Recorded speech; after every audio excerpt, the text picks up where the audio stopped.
সিংহ রাশি এই সপ্তাহের রাশিফল আপনাদের জন্য। সিংহ রাশির এই সপ্তাহটি মোটামুটি যেতে চলেছে, কারণ চন্দ্র রাশির একাদশ ঘরে বৃহস্পতি থাকার কারণে আপনাদের কিছু কিছু ক্ষেত্রে একটু অসুবিধা লক্ষ্য করা যাবে।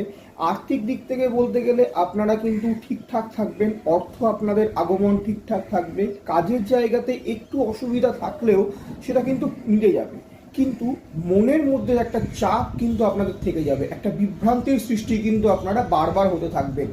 নিজেদের একটু অলস দেখানো বা অলস লাগা বা আপনার শরীরের কর্মক্ষমতা একটু হলেও কম দেখা যাবে এই সপ্তাহতে।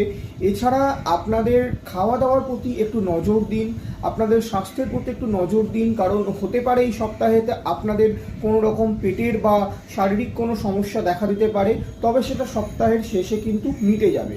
যদি আপনারা জমি বাড়ি বা কিছু লেনদেন করে থাকেন, তাহলে আপনারা যাদের সঙ্গে ডিল করছেন তাদের সঙ্গে একটু বোঝাপড়া করে ডিল করুন, তাহলে দেখবেন এই সমস্যাগুলো ঠিকঠাক থাকবে, না হলে কিন্তু ক্ষতির সম্ভাবনা।